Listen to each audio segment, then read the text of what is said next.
Welcome to our channel civil insight. तो आज हम करेंगे एस्टिमेट ऑफ आर्चेस का type 2 segmental arch with given span and angle. जब हमें सेगमेंटल आर्च के लिए हमें स्पैन और एंगल दिया होता है, इससे पहले हम राइज का कर चुके हैं, उसका लिंक आपको डिस्क्रिप्शन मिल जाएगा, वो हमारा टाइप 1 था। आज हम करेंगे टाइप 2। तो शुरू करने से पहले अगर आपने हमारे चैनल सिविल इनसाइट को नहीं सब्सक्राइब करा तो अभी कर लीजिए। तो देखो इसमें ना दो केस बन जाते हैं और केस 2 तो बहुत ईजी है, मतलब एक ही आप पढ़ लो तो केस 2 आपको अच्छे समझ आएगा कैसे। देखो ये सारी चीजें मैं आपको पहले से बता चुका हूँ टाइप 1 में। अगर आपने वो नहीं लगाया एस्टिमेट ऑफ आर्चेस का इससे पहले वाला पार्ट तो लिंक आउट डिस्क्रिप्शन, पहले वो जरूर लगा ले फिर इस पर आए, तभी आपको थोड़ी चीजें इसमें क्लियर होंगी। तो देखो अब रेफरिंग टू द फिगर, अब रेफरिंग टू द फिगर हम सीधा बोल रहे हैं, यहाँ पे हमें सेगमेंटल आर्च है, सेम वही हमारी शेप रहेगी, पर हमें यहाँ पे स्पैन एंड एंगल है। तो हमें अब पहले हमारे राइज था तो राइज में हमारा एच आता है, तो यहाँ पे हमने एच अब यहाँ पे लेके नहीं आना, एंगल थीटा की टर्म्स हमें अब लेके आने सारे हमारे टर्म्स। तो कैसे, तो अगर आप देखोगे हमारा inner radius r is equal to A by sine theta by 2। अब देखो ये चीज कहां से आई, देखो अब रेफरिंग टू द फिगर है तो फिगर से आई होगी। तो देखो फिगर कैसे, अब ये वाला आप ये वाला ट्राइंगल हो, यहाँ से आपको पूरा एंगल देखो थीटा दिया हुआ है, पूरा एंगल आपके पास थीटा है, तो यहाँ से हमने जो सेंटर से लाइन खींची तो ये थीटा बाई 2 हो जाता है, ये यहाँ पे थीटा बाई 2 हो जाएगा ये वाला। तो यहाँ से अगर आप ये ट्राइंगल देखोगे, ये वाली ट्राइंगल में ये देखो ये आपका पूरा आर, ये आपका पूरा आर, ये आपका ए, और यहाँ पे आपका ये एंगल थीटा बाई 2। तो अगर आप साइन का यूज करोगे परपेंडिकुलर अपॉन हाइपोटेन्यूज, अगर आप परपेंडिकुलर अपॉन हाइपोटेन्यूज यूज करोगे तो उससे आपका आर निकल आएगा A divide by sine theta by 2। ठीक है, यहाँ पे आप इनर रेडियस तो आपका अच्छे से निकल आया। ठीक है, इनर रेडियस आपका निकल आया। अब मीन रेडियस क्या आएगा, इनर रेडियस निकल गया, मीन रेडियस क्या आएगा, देखो आर तो आपको निकालना है, आर तो आपको निकालना है, स्पैन आपको हमेशा गिवन होएगा। ठीक है, स्पैन आपको यहाँ पे लिखा हुआ है गिवन स्पैन, तो स्पैन आपको गिवन होगा, एंगल भी आपको गिवन होगा, तो रेडियस तो यहाँ से निकल गया। तो रेडियस यहाँ से निकल गया। मीन रेडियस आपको पता है आर एम क्या होता है, देखो मीन रेडियस आर एम आपको पता है आर प्लस टी बाय 2। ठीक है, आर प्लस टी बाय 2। देखो मेरी थोड़ी सी यहाँ पे राइटिंग ऐसी जगह मुझे अब इस पे आदत नहीं इतनी लिखने की, तो आर प्लस टी बाय 2 होता है। ठीक है, आर मैंने अब सीधा पुट कर दिया, आर मैंने ये पुट कर दिया, तो A sine theta by 2 plus T by 2। तो अब आर की जो भी यहाँ पे वैल्यू आएगी आप वो बस यहाँ पे पुट कर देना। अब देखो नाउ, अब देखो हमने पिछली बार प्रोपोर्शन ली थी टाइप 1 में भी, अब इस बार भी प्रोपोर्शन लेंगे। क्या प्रोपोर्शन है, देखो हमने यहाँ पे लिया जो मीन लेंथ, आपको पता है हमेशा सारा इसका यहाँ पे करना क्या होता है, हमें सिर्फ एलएम निकालना होता है, बाकी सारी चीजें आपको गिवन होती है क्वेश्चन में, बस आपको सिर्फ एलएम निकालना होता है और इसी के लिए हम ये सारी चीजें करते रहते हैं। तो देखो एलएम आपको पता है, देखो मीन लेंथ हो जाएगी, मीन लेंथ ऑफ आर्च हो जाएगी, और एलएम, अब हमने कहा कि ये एलएम एक लेंथ आपका, ये एक लेंथ हो गया, एलएम आपका ये होता है। हमने कहा कि ये फुल पूरा कर देगा तो क्या सर्कमफ्रेंस ही बन जाएगा एक तरह का पूरा। अगर आप पूरा कर दो इस आर्च को, अगर आप पूरा कर दोगे तो क्या बन जाएगा 2 पाई आर। ठीक है, अब हम यहाँ पे क्या थे, हमारे मीन के लिए थे, तो यहाँ पे 2 पाई आर एम हो जाएगा। ठीक है, अब इजिकल टू देखो अब हमने कहते हैं एंगल थीटा पे हम ढूंढ रहे हैं, और अब पूरा क्या हो जाएगा, यहाँ पे पूरा एंगल थीटा क्या हो जाएगा 360 डिग्री। तो इस तरह से हमने ये प्रोपोर्शन लिया है 360 डिग्री। तो यहाँ से हमें एल एम निकालना, ये वाली चीज उधर चली जाएगी, तो देखो theta into 2 pi R M divide by 360, बहुत ही ज्यादा इंपॉर्टेंट चीज है ये, क्योंकि हम आगे भी जो केस 2 है उसमें भी हमें सीधा सीधा यूज आएगी ये वाली चीज। तो L M equal to theta into 2 pi R M divide by 360 degree. ठीक है, तो यहाँ से बहुत ईजी है, देखो थीटा भी आपको गिवन होएगा। ठीक है, आर अभी आपने यहाँ से निकाल ही लिया, आर अपने थीटा से निकाल लिया और आपका इजीली निकल जाएगा। तो देखो देयरफॉर, और आर आपका देखो ए है और ए हमारा स्पैन होएगा, जो कि स्पैन आपको गिवन, तो ए हमारा देखो 2 ए आपको स्पैन दिया होगा, आपको पता है 2 ए इक्वल टू आपको स्पैन कुछ भी दिया होगा, लेट आपको 5 दिया, तो यहाँ से ए आपका कितना आ जाएगा 5/2 आ जाएगा। आप पूरा पूरा 5 मत ले लेना, बहुत बच्चे यहाँ पे गलती कर देते हैं, तो आप ये याद रखना कि 2 ए है, तो 2 ए इक्वल टू कुछ भी आया तो ए यहीं पे रह जाएगा, ए की वैल्यू निकालने के लिए डिवाइड बाय 2 हो जाएगा। तो यहाँ से हो गया देयरफॉर क्वांटिटी आपको पता ही मैं बता चुका, देखो मीन लेंथ आपको मल्टीप्लाई करो, mean length into width into thickness. अब देखो विड्थ और थिकनेस आपको क्वेश्चन में गिवन होगी, सिर्फ आपको एलएम निकालना होता है। यहाँ पे सिर्फ सारा ये चीज ही हम किस लिए कर रहे हैं, एलएम के लिए, मीन लेंथ निकालने के लिए, ये वाली मीन लेंथ एलएम निकालने के लिए। ठीक है, अब बस स्पैन एंड एंगल है, पहले में स्पैन एंड राइज था, इसके बाद सर्कुलर आर्च आएगा, फिर फ्लैट आर्च आएगा। ठीक है, अब देखो इसका सीधा क्वेश्चन करते हैं। क्वेश्चन से देखो सबसे ज्यादा आपको पता है अंडरस्टैंडिंग कहां से होते हैं, क्वेश्चन से होते हैं। तो मैं हमेशा ट्राई करता हूँ कि एक ही लेक्चर या फिर अगर मैं आपको कोई थ्योरी समझाता हूं तो उसके जस्ट नेक्स्ट लेक्चर आपको क्वेश्चन हो, ताकि आपने जो थ्योरी पढ़ी है वो आपको पता चले कैसे हमारी अप्लाई होती है और कैसे हमारे सारी की चीजें सॉल्व होती है। तो देखो अब आता है एग्जांपल 9। तो देखो हम इससे पहले 8 एग्जांपल कर चुके हैं, बहुत हमने एग्जांपल करे जिसमें पार्टीशन वॉल्स भी आया है, प्रीलिमिनरी एस्टिमेट भी आया है, ठीक है, सेंटर लाइन मेथड कैसे होता है उसका भी एस्टिमेट आया है। तो वो सारी चीजें हमारे एग्जांपल पहले हो चुके हैं, मतलब कि हमने 8 एग्जांपल पहले कर लिया, हम 9th आ गया।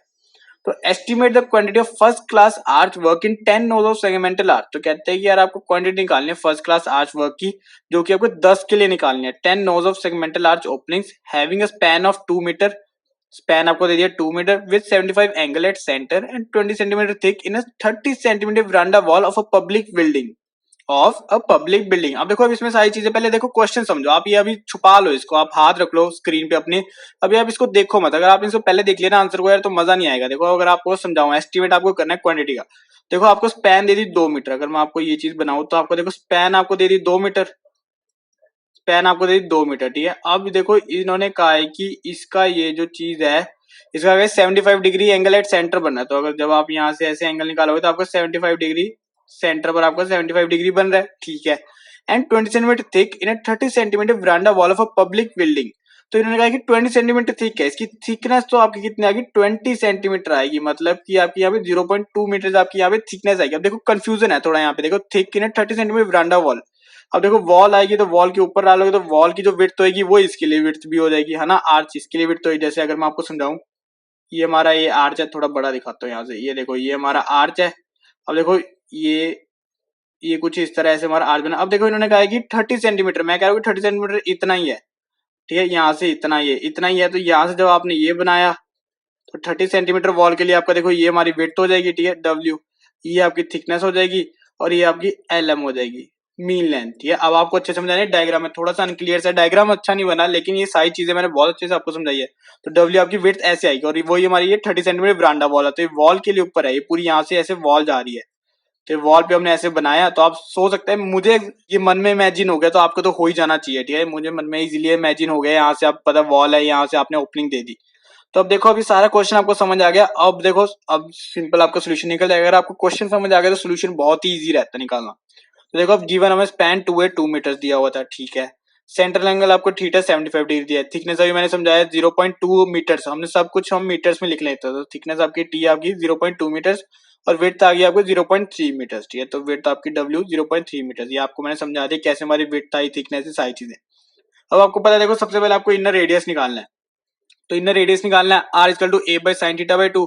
तो यहाँ से आपको पता है ए क्या आ जाएगा। अब देखो सारी चीजें मैं बार बार तो ये चीजें लिखा होना, ये तो बहुत इजी अब सारी चीजें होगी। तो ये देखो 2a is equal to 2, a is equal to यहाँ पे क्या आ जाएगा, ये हमारा 2 है, ए इज इक्वल टू क्या आएगा 2/2, और यहाँ से कट हुआ तो 1, तो ए इज इक्वल टू 1, तो यहाँ पे हमने सीधा 1 डाल दिया, तो 1 इज इक्वल टू यहाँ पे क्या आ जाएगा, देखो sine 75 degree divide by 2, sine theta by 2 था, क्योंकि हमने ये वाला ट्राइंगल लिया था तब हमने, जब हमने रेडियस निकाला, तो यहाँ पे हमारा थीटा बाई 2 था, यहाँ पे हमारा थीटा बाई 2 था, यहाँ पे देखो थीटा बाई 2 है, तो हमें sign theta by 2, 75 degree divide by 2, तो यहाँ पे आपका रेडियस क्या आएगा, इन रेडियस 1.64 मीटर्स, 1.64 मीटर्स आपका इन रेडियस आ गया, ठीक है। अब आपको क्या निकालना, मीन रेडियस। तो मीन रेडियस कैसे निकलेगा, देखो r m equal to r plus t by 2, जो ये वाली चीज है मैंने आपको बताया था, देखो आर प्लस टी बाई 2 होता है। तो ये हमने चीज निकाल ली, हमने फॉर्मुला यहाँ पे सीधा पुट करा ही नहीं, क्योंकि हमें वैल्यू पता चल गई, तो वैल्यू पता चल गई तो हमने यहाँ पे सीधा पुट कर दी 1.64 प्लस 0.2/2, क्योंकि थिकनेस आपकी यहाँ पे दी हुई 0.2, तो थिकनेस यहाँ पे आपने डाली, डिवाइड बाई 2 करे तो 1.74 आपका मीन रेडियस तो आ गया। मीन रेडियस आ गया, सब कुछ अब निकल गया आपका, देखो विड्थ भी आपको गिवन होते होते मीन रेडियस भी आपका देखो निकल गया। अब इससे आप क्या निकालोगे, लेंथ ऑफ मीन आर्क। तो लेंथ ऑफ मीन आर्क देखो क्या है आपको, 2 pi M into theta divide by 360 degree, तो theta into 2 pi M divide by 360 degree. तो यहाँ पे थीटा देखो 75 डिग्री दिया है, 75 डिग्री 2 है, पाई पाई 3.14, आर एम अभी हमने निकाला 1.74, 1.74 मैं नहीं समझा रहा हूँ, 360 आपको पता है, तो वही हमने यहाँ पे सारी वैल्यूज डाल दी। देखो 2 इंटू 3.14 इंटू 1.74 आ रहा है हमारा, into 75 degree divide by 360 degree, degree से डिग्री कैंसिल होगा, तो यहाँ पे आपको कोई वो ही नहीं है कि आपको डिग्री रेडियंस क्या यूनिट्स देने हैं, सिंपल मीटर्स में आ जाएंगे। तो 2.28 मीटर्स आपका यहाँ पे लेंथ ऑफ मीन आर्क आ गई। तो लेंथ ऑफ मीन आर्क आपको ये वाली लेंथ आपको आ गई, कितनी आ गई, 2.28 मीटर्स। तो ये चीज आ गई। अब बस बहुत इजी रह गया, अब तो सिर्फ क्या करना है, एल एम इंटू डब्ल्यू into t, 10 quantity for first class arch work in one nos. पहले सबसे पहले हम एक के लिए निकालते हैं, फिर 10 के लिए निकालते हैं। कभी आप यहीं से मत कर देना कि 10 के लिए निकाल दो, 10 into l m into t into डब्ल्यू, आपको मैं करवाता आ रहा हूँ एस्टिमेट। पार्टीशन वॉल में हम ऐसे ही करते हैं, सबसे पहले हम एक के लिए निकालते हैं, फिर हम मल्टीप्लाई करते हैं बाद में। तो सबसे पहले हम एक के लिए निकालेंगे, तो L m into t into डब्ल्यू, तो एल एम हमारा 2.28 आई थी मीन आर्च लेंथ, इंटू हमारी देखो थिकनेस क्या 0.2, और मैंने आपको यहाँ पे बता ही दिया था कि विड्थ हमारी यहाँ पे 30 सेंटीमीटर कैसे आई, तो 0.3, तो यहाँ से आपका 0.1368 क्यूबिक मीटर आ गया, ठीक है। इतना आपको फर्स्ट क्लास आर्च वर्क आपको यहाँ पे करना है, 0.1368 cubic metre. 10 quantity for 10 nos, अब 10 के लिए निकालना है, क्योंकि हमें क्वेश्चन में बोला था वर्क इन 10 नोज, तो 10 नोज के लिए आपका कितना आ गया, 10 इंटू 0.1368, बस इसके साथ ही मल्टीप्लाई करते ना, ये एक के लिए था, 10 के लिए 10 से मल्टीप्लाई करते 1.368 क्यूबिक मीटर। बहुत इजी था ना ये, बस इतना ही सही है यार, आपको नहीं सिर्फ ये चीजें आपको आनी चाहिए, ये चीजें आपको याद होनी चाहिए। अगर आपको ये सारी चीजें याद होगी ना तो बहुत ही इजी रह जाएगा आपके लिए सारा ये एस्टिमेट ऑफ आर्चेस। अब देखो ये तो हमारा केस वन था, ठीक है। देखो थोड़ा जल्दी मैं इसलिए बोल रहा हूँ क्योंकि यार बहुत इजी चीजें हैं, ये सिर्फ बेसिक मैथ्स है आपका और कुछ नहीं हो रहा है यहाँ पे। कुछ समझने वाली चीज है ही नहीं यार, इसमें कुछ भी नहीं है, ठीक है। जो मैंने बस सबसे पहले वाले लेक्चर में आपको थोड़ा सा ज्यादा समझा दिया टाइम लगा के, बस वही सारी चीजें वही रिपीट होंगी। तो देखो अब ये केस वन हो गया। अब केस टू तो बहुत ही ज्यादा इजी है, बस इसमें थोड़ी वर्डिंग चेंज होते हैं इसलिए कभी कभी कंफ्यूजन दे देता है। कैसे? आपको कह देंगे केस टू में कि segmental arch with given span and angle forming equilateral triangle over an opening. बस यहीं पे रो दे। मैं कह रहा हूँ अभी आप ये चीज पढ़ो ही ना, ये वाली चीज अभी आप पढ़ो ना, हाइड कर लो। मैं कह रहा हूँ आपको बोल दे कि यार यहाँ पे सेगमेंटल आर्च, यहाँ पे लिखा ना estimate the quantity of first segmental arch, अब मैं यहाँ लिख दूं segmental arch forming equilateral triangle over an opening. अब ये चीज लिख दो, आपको यार समझ ही नहीं आएगा ये क्या चीज होगी। हुआ कुछ नहीं, बहुत ही सिंपल चीज हुई है। हुआ कुछ नहीं, बहुत ही सिंपल चीज हुई है। क्या हुई है अब वो देखते हैं। That is forming an angle of 60 degree at the centre. तो कह देते हैं कि जो ये हमारा पूरा ट्राइंगल बना है ना, ये वाला जो हमारा पूरा ट्राइंगल जो हमें फॉर्मिंग इक्विलेटरल ट्राइंगल, ये पूरा 60 डिग्री हो जाएगा। यहाँ पे देखो 75 डिग्री दिया हुआ था क्वेश्चन में, यहाँ पे 75 डिग्री तभी दिया था अगर आपकी 60 डिग्री दिया होता तो यहाँ पे क्या बन जाता है, इक्विलेटरल ट्राइंगल वाला बन जाता। केस टू है था, पर यहाँ पे नहीं दिया था इसलिए नहीं दिया था। देखो अब यहाँ पे 60 डिग्री हो जाएगा, तो ये वाला एंगल भी 60, ये वाला एंगल भी 60, ठीक है। ट्राइंगल 180 डिग्री हो तो ये तीनों साइड इक्वल हो जाएंगे, तो इक्विलेटरल ट्राइंगल यहाँ पे लिखा हुआ है। बस ये चीज है, आपको ये चीज नहीं देंगे, कह देंगे फॉर्म कर रहा है वो इक्विलेटरल ट्राइंगल फॉर्म कर रहा है, ठीक है, ओवर एन ओपनिंग। तो उसका मतलब क्या हो जाएगा, देखो ये वाली साइड भी इक्वल, ये वाली साइड भी इक्वल, ये वाली साइड भी इक्वल, मतलब कि यहाँ से क्या हो जाएगा, देखो 2a आपका span 2a equal to radius हो जाएगा r इस ट्राइंगल के लिए, ठीक है। इस ट्राइंगल के लिए हो जाएगा, फिर तो बहुत इजी रह जाएगा। अब आगे देखते हैं कैसे होगा वो सारी चीजें। Referring to the figure, since equilateral triangle is formed by span and radii, the span is equal to 2a by r. तो sorry 2a is equal to r, तो 2a is equal to r ये मैंने आपको समझा दिया कैसे आएगा equilateral triangle. तो ये भी इक्वल, ये भी इक्वल, ये भी, तीनों साइड्स आपकी इक्वल होती है इक्विलेटरल ट्रायंगल में, तो 2a is equal to r। और बाकी आपको पता है आपको मीन रेडियस यहाँ पे क्या आ जाएगा, r plus t by to, r plus t by two. तो r आपको जितना भी यहाँ पे आपको स्पैन दिया होगा वो सीधा सीधा यहाँ पे पुट हो जाएगा, ठीक है। Therefore theta is equal to 60 degree. अब आपको ये भी पता है कि थीटा भी 60 डिग्री, और कुछ हुआ ही नहीं, देखो कुछ फर्क नहीं पड़ा इसमें और इसमें, कुछ फर्क नहीं पड़ा, बस थीटा की वैल्यू आपको पहले से नॉन होगी और कुछ नहीं हुआ। तो थीटा आपको 60 डिग्री पहले से नॉन होगी और यहाँ पे आपका रेडियस नॉन हो जाएगा, बस स्पैन आपका 2 है। यहाँ पे आपके फॉर्मुलास की जरूरत नहीं पड़ेगी, सीधा सीधा जो स्पैन आया वही आपका रेडियस हो जाएगा। और यहाँ पे आपका 60 डिग्री, बल्कि आपका काम और कम हो गया। कितना तो आपको ये चीजें याद रखनी थी, a bye sine theta by 2 कैसे आया, फिर मीन रेडियस निकाल लो। अब आपको यहाँ पे ये चीजें करने की जरूरत ही नहीं है, ठीक है ना, सीधा ही निकल आएगा। अब कैसे निकलाएगा वो देखते हैं। तो देयरफॉर थीटा इक्वल 60 डिग्री, तो lm equal 60 degree into 2 pi r divide by 360 degree. तो ये आपको चीज समझ आ गई अच्छे से। 10 क्वांटिटी, फिर आपको पता है मीन लेंथ इनटू आपका क्या विड्थ इनटू थिकनेस, ये चीज आपको पता है। अब आप देखो फिर इस पे एग्जांपल करते हैं। मैं कहता हूँ एग्जांपल में आपको अच्छे समझ आएगा। अब देखो example 10, the segmental arch of span 90 centimetre over a window opening is equilateral on the span and radii. ठीक है, देखो इक्विलेटरल का वर्ड आ गया, मतलब यार समझ गए कि ये केस टू आ जाएगा सेगमेंटल आर्च का जो स्पैन एंड एंगल दिया होता है। तो यहाँ पे आपका क्या हो जाएगा, angle 60 degree at the centre. दिया नहीं होगा, देखो यहाँ पे कहीं भी एंगल की बात हुई नहीं हुई ना। तो बस यही चीज आपकी यहाँ पे यही चीज याद रखनी है कि इक्विलेटरल आपको बोल दिया तो मतलब एंगल आपका 60 डिग्री हो जाएगा, 2a इक्वल टू r हो जाएगा। On the spanner, if the arch ring is 20 centimeter thick and the thickness of wall is 30 centimeter, estimate the quantity of brickwork in 10 such arches. तो देखो वही चीज है कि आपको देखो आर्च की थिकनेस दे दी 20 सेंटीमीटर 0.2 मीटर, और थिकनेस आप वॉल आपको दे दी तो मतलब ये विड्थ हो जाएगी, जैसे मैंने अभी आपको यहाँ पे समझाया था। ये यहाँ पे ये वाली विड्थ जो वॉल की विड्थ हो जाएगी, तो वही आपको यहाँ पे कितनी दी हुई है, यहाँ पे ये 30 सेंटीमीटर, तो वही 0.3 मीटर होगी। अब देखो बहुत ईजी रह जाएगा कैसे। Solution, since equilateral triangle is form by the span and radius, ये आपको चीजें लिखनी पड़ेंगी, ठीक है। Since equilateral triangle is form by the span and radius, जब आप अपना सोल्यूशन करोगे आप एग्जाम में, तो इससे हमारे देखो क्या आ जाता है, span 2a, span 2a equal to r, 2a equal to r हो गया। और आपको स्पैन देखो कितना दिया हुआ है 0.9, तो 0.9 सेंटीमीटर में मीटर्स में, तो 0.9, तो r आपका सीधा सीधा आ गया 0.9 मीटर्स। थिकनेस फिर वही आपको सिंपल दिया 0.2 मीटर्स, विड्थ आपको 0.3, और एंगल तो आपको पता चल गया इक्विलेटरल, तो थीटा इक्वल टू 60 डिग्री।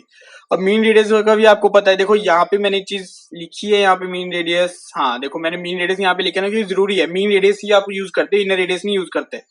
तो यहाँ पे मीन रेडियस कितना आ जाएगा, देखो r plus t by two, तो आर आपका देखो 0.9 आ गया, टी आपका 0.2 आ गया, डिवाइड बाई 2 हो जाएगा। देखो टी बाई टू है, पूरे को 2 ना कर लेना, सिर्फ टी पर है, तो टी बाई टू तो मतलब 0.2 बाई टू, तो यहाँ पे 0.1 आ जाता है, तो यहाँ पे आप प्लस करते हो 1 मीटर, तो 1 मीटर आ गया।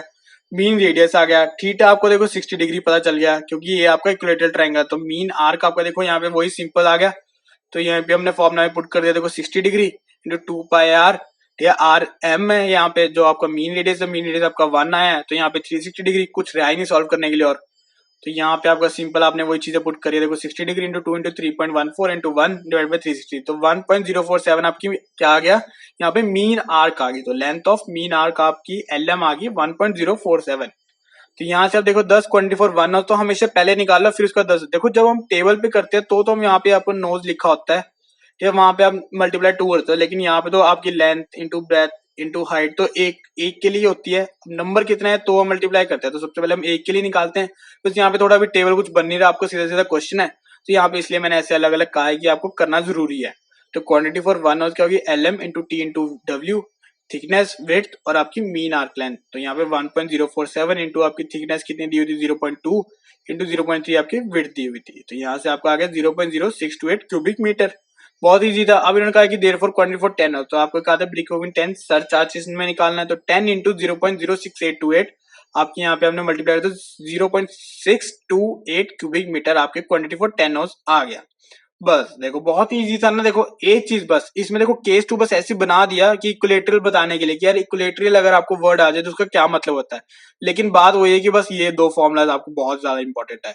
एक ये वाला मीन रेडियस का आपको पता है r plus t by two, और आपको ये वाला फॉर्मूला, ठीक है ना, मतलब यहाँ से आप ये चीज निकले कुछ भी कह लो, ये वाला इंपॉर्टेंट कह लो या फिर ये वाला, और आपका ये वाला इंपॉर्टेंट, ठीक है। बस ये दो फॉर्मुला को इंपॉर्टेंट है, इससे आपका ये सेगमेंटल आर्च जो आपको स्पैन और एंगल दिया होता है आपको इजीली हो जाएगा। और राइज दिया होता तो वो इससे पहले वाला लेक्चर था वो भी बहुत इजी हो जाएगा। अब देखो अब इसके बाद सिर्फ सर्कुलर आर्च और फ्लैट आर्च रह जाएगा, वो मैं एक ही लेक्चर में डालूंगा, ठीक है, क्योंकि वो छोटे छोटे है। इस पे तो थोड़ा टाइम लग गया क्योंकि ये थोड़ा 2 क्वेश्चन मैंने आपको करवाया तो 17 मिनट या फिर 15 मिनट की ये तो वीडियो बनी है, ठीक है। तो बस यही था, देखो पूरा लेक्चर बहुत इजी था। एग्जाम्पल 10 हमने आज तक अभी तक लेक्चर जितने भी है, ये 8th लेक्चर है, इसमें हमने 10 एग्जाम्पल कर चुके हैं। तो आपने अगर वो कुछ भी नहीं देखे लेक्चर इससे पहले वाले तो जरूर देखना, क्योंकि बहुत इंपॉर्टेंट चीजें मैंने उसमें बताई है। पार्टीशन वॉल बहुत ज्यादा इंपॉर्टेंट है, ठीक है। पार्टीशन वॉल आपका हर एक में एस्टिमेट में आएगा ही आएगा, आप कोई भी एस्टिमेट कर लो उसमें आपका आएगा, मतलब कि कोई भी बिल्डिंग ले लोगे उसमें आपका एस्टिमेट ऑफ पार्टीशन वॉल्स तो बीच में आपको करना ही पड़ेगा। तो इसलिए वो बहुत ज्यादा इंपॉर्टेंट है। उसके मैंने 4 लेक्चर्स डाले, उसके सब आपको लिंक डिस्क्रिप्शन में मिल जाएंगे। तो अगर आपको एस्टिमेट ऑफ आज चीज की वीडियो अच्छी लगी तो प्लीज लाइक करना, शेयर करना, कमेंट करना और हमारे चैनल सीम को जरूर सब्सक्राइब करना। Thank you for watching.